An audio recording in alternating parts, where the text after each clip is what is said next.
42% BC రిజర్వేషన్లపై high court supreme court తీర్పులకు వ్యతిరేకంగా నిరసిస్తూ తెలంగాణ రాష్ట్ర బంద్కు పిలుపునిచ్చిన బీసీ సంఘాల జేఏసీ నాయకులు బీసీల సామాజిక హక్కులను కాపాడుకునే పోరాటం మరింత వేగవంతమందుకుంది.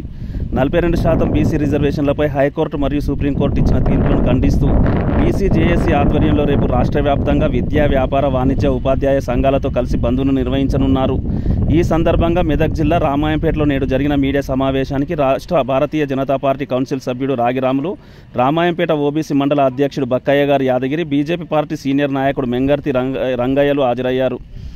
అనంతరం భారతీయ జనతా పార్టీ రాష్ట్ర కౌన్సిల్ సభ్యుడు రాగిరాములు మాట్లాడుతూ బీసీలకు న్యాయం జరిగే వరకు మా పోరాటాన్ని కొనసాగిస్తామని, హైకోర్టు, సుప్రీంకోర్టు తీర్పులు బీసీ వర్గాల అభివృద్ధికి అడ్డుకట్ట వేస్తున్నాయని, రేపటి బంద్ను ప్రతి బీసీ, ప్రతి విద్యార్థి, ప్రతి ఉద్యోగి విజయవంతం చేయాలని ఆయన పిలుపునిచ్చారు. బీసీలకు సముచిత గౌరవం, సక్రమైన రిజర్వేషన్లు సాధించే వరకు వెనుకడుగు వేయమని, ప్రజా మద్దతుతో రేపు తెలంగాణ రాష్ట్రంలో చరిత్ర సృష్టించబోతుందని స్పష్టం చేశారు. బీసీల స్వాభిమానం కోసం మరోసారి మోగుతున్న ఈ బంద్ పిలుపుతో రాష్ట్ర వ్యాప్తంగా ఉత్సాహం నెలకొంది. TSG news, Ramayampet. ఫీల్ అవుతా ఉన్నాం, ఎందుకంటే మాకు ఖచ్చితంగా 42% అనేది అది రావాల్సిన మా వాటా. ఆ వాటా ఈరోజు సుప్రీంకోర్టులో వీగిపోవడం మేము చాలా బాధపడతా ఉన్నాం.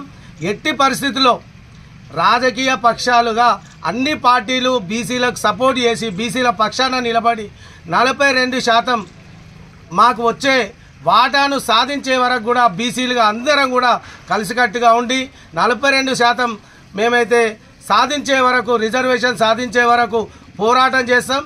రేపు బంద్ 18వ తారీఖు రోజు బంద్ను తలపెట్టాం బీసీ సంఘాలుగా.